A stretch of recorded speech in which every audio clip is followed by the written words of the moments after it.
우리가 현생 인류가 탄생한 것은 약 30만 년인데 29만 년은 구석기 시대입니다. 그리고 1만 년 전부터 신석기 시대인데 신석기 시대가 지나가면서 약 5천 년 정도의 이제 탄생이 되는 것인데 이때는 신석기 중반 시대가 들어갑니다. 이러면 이제 농사가 이제 나오는 농사법이 이제 나오는데 이게 염제 신농인데 염제라는 것을 중국에서 신화를 만들 때도 잘 만들었어요. 왜 염자를 썼냐면 불꽃 염자인데 우리 인간이 발견하는 것 중에서 가장 중요한 것이 불입니다. 불을 만들어 가지고 불을 발견해서 그 불로 인해서 모든 것을 삶아 먹고 구워 먹고 하니까 인간이 혀가 이렇게 더 짧아지고 소화력도 잘 되고 그러면서 말이 이제 잘 나오게 됩니다. 그래서 이게 말을 통하는 것이 있고 그 다음에 여기 신농이라는 것은 바로 농사법, 농사나 또는 차, 그 다음에 의학이 발달되는 것을 나타내는 것이 염제신농인데 이때 성이라는 글자를 보면은 이렇게 씁니다. 성 그러면은 계집력 플러스 날생인데 이게 최초의 성들은 계집여자가 들어갑니다. 그래서 이제 강자가 제일 먼저 나오고 그 다음에 희, 그 다음에 요, 사, 규 이런 식으로 해서 약 100개 정도가 나오는데 이게 백성입니다. 이게 백성인데 우리가 성씨라는 말을 이렇게 하는데 성은 뭐고 씨는 뭐냐? 예를 들어서 노씨라든가 이런 성이 있습니다. 노씨 이런 성은 뭐라고 써 있냐면은 강성 노씨 그렇게 써 있습니다. 강성 노씨 이렇게. 그래서 이제 성은 원성이고 씨는 이 강성에서 나온 성씨를 씨라고 그래요. 그래서 우리 강이라든가 희 이런 성은 성이고 나머지는 씨가 되죠. 갈라집니다. 그럼 여기서 이제 많은 성씨들이 이렇게 나오는데 다 설명은 드리기가 곤란하고 옷에 보면은 우리가 나가는 것이 제자의고 이쪽에는 백공입니다. 백공은 월남 개국직원 그랬어요. 월남에서는 이렇게 염제 신농 후송이라고 분명히 써 있고 거기서는 백공 말고 웅왕이라고도 월남에서는 써요. 이런 계통을 나오고 그 다음에 이 일이 가면서 11세에 가면 우리가 잘 아는 치우천왕이 있습니다. 치우천왕이 보면 동이족 그래서 우리가 산동 치박에 가면은 치우가 살던 곳 이렇게 만들어서 이렇게 동이족 마을같이 잘 만들어 놨습니다. 그래서 우리가 이제 방례가 나오는데 여기 후손이 누조하고 누절 이렇게 나오는데 누조하고 누절은 누구한테 시집을 가냐면은 황제한테 갑니다. 황제. 여기에 이제 두 번째 나오는 성이 황제헌원이 나옵니다. 황제헌원인데 여기에 글자를 보면은 또 우리가 알아야 할 것이 있어요. 염제는 불을 나타내는 것이고 이 황은 중국 사람들이 가장 좋아하는 색깔이 황입니다. 황. 그래서 이제 황하고 중국을 대표하는 색깔은 황입니다. 그리고 헌원이라는 말은 무엇이냐? 헌원이라는 것은 이제 농사법이 나오고 나면은 그 다음에 만들어지는 것이 이 운반을 해야 돼. 운반을 해야 되니까 항아리가 만들어지고 그 다음에 수레가 나와야 된다. 그래서 여기에 글자는 이 수레가 안 들어갑니까? 그러면 이건 신석기 시대에서 청동기 철기 시대로 변하는 과정을 이렇게 만드는 게 그러니까 황제헌원은 수레를 만들고 배를 만드는 그 시조가 이렇게 되죠. 여기에 나오는 성이 희씨죠. 그 희씨 집안들이 이렇게 쭉 나갑니다. 그 다음에 이제 여기에 나오는 이제 공공이라는 분인데 이번에 모르신입니다. 그래서 홍씨들이 여기서 나오죠. 우리가 이렇게 차근차근 이렇게 가다 보면은 강원이라는 분이 있습니다.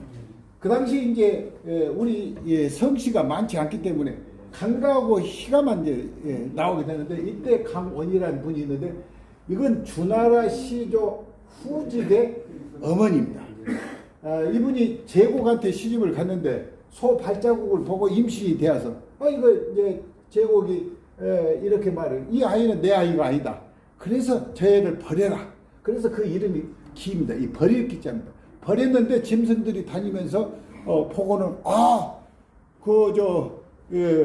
버려서는 안 되겠다 해서 키운 건데 이분이 중국에서 두 번째 곡식의 신입니다. 이 직이라는 것이 곡식 아닙니까? 그러니까 염제신농이 최초로 이 농사의 신이고 두 번째가 나오는 인물이 곡식의 신이 여기 후직이가 나옵니다. 이게 주나라의 제일 위에 가면 시조가 됩니다. 주나라 이 후직의 3세손이 공유고 9세손이 고공단보입니다. 이 고공단보가 태공인데 그 뒤에 이제 나옵니다. 그 다음에 이 백이라는 분은 우리 백이숙제에 나오는 백이는 아니고 이분은 연하라 시대 그 모든 통치를 했던 분이 이 백인데 여기 나오는 성이 신씨라든가 이렇게 나옵니다. 그 다음에 여기 과자부가 있는데 이 과부는 어디를 가시면 참고를 하냐면 운남성에 가면은 대리, 여강, 샹그릴라에 가면은 백족, 묘족이 많이 사는데 거기는 우리가 한식구라는 그런 또 이 동산이 이렇게 있습니다. 이렇게 있고 그 다음에 이렇게 우리가 넘어가겠습니다. 이쪽으로 넘어오면은 여기를 보십시오. 태강이라고 있습니다. 태강이 누구 부인이냐면 고공단보의 부인입니다. 이분이 주태공이에요.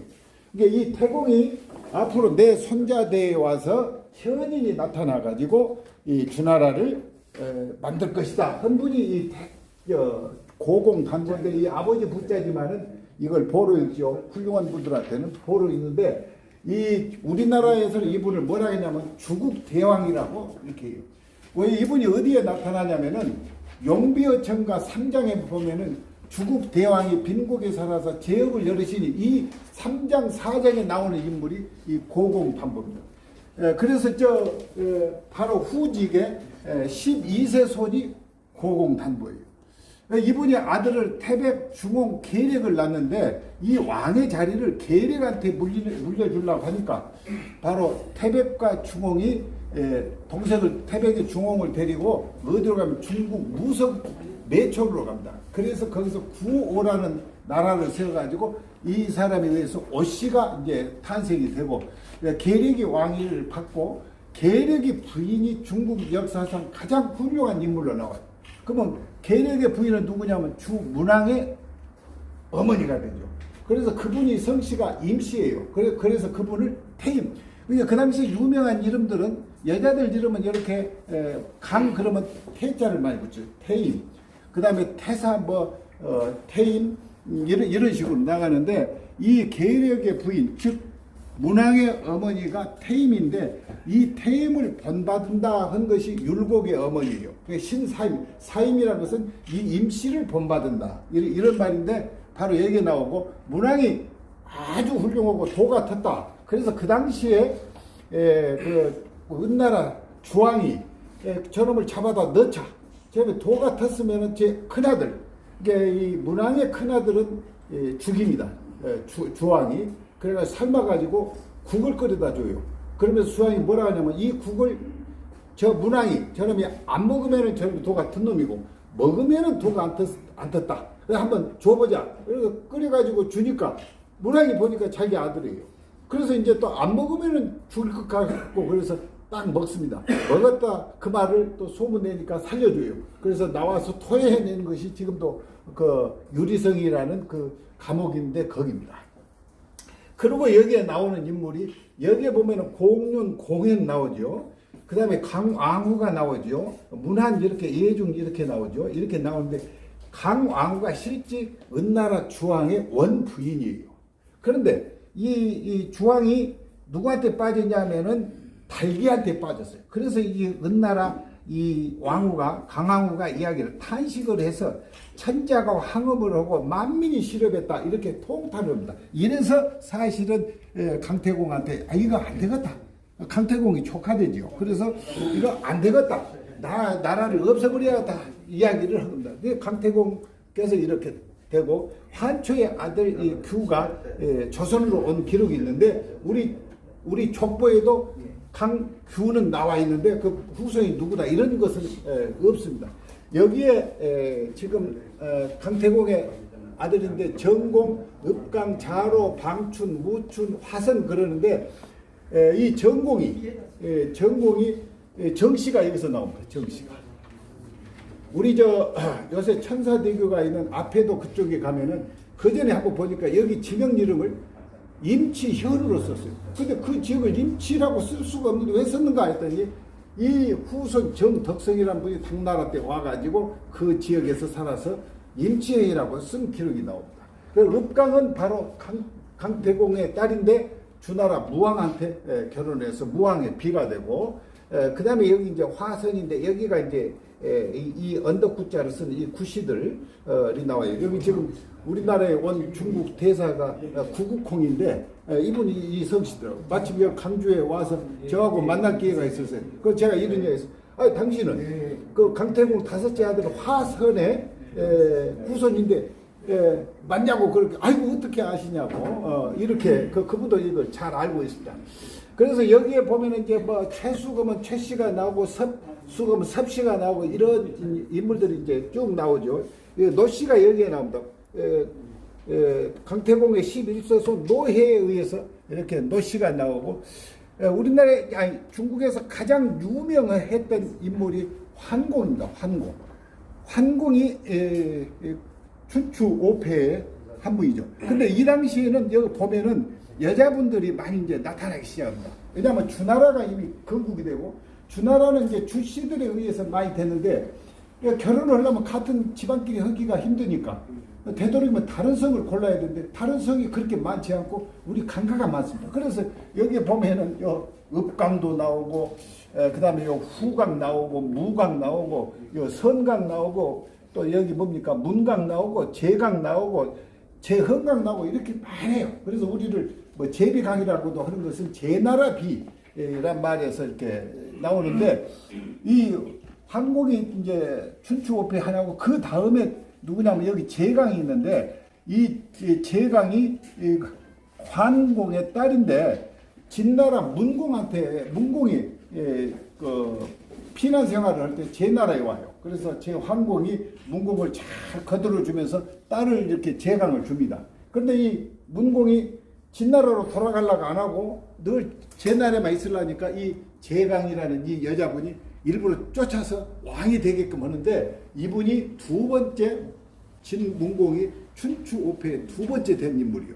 이때 같이 따라가는 인물이 누구냐면 계자추라는 사람이 있는데, 계자추가 배설을 못했죠. 그래서 그 계자추를 찾기 위해서 산에다 불을 질러버리는데 한식이 나오는 원인이 여기까지가 됩니다. 그러나 이 뒤로도 좀 있지만은 여기까지가 중요한 부분이니까 간단히 이렇게 말씀드립니다.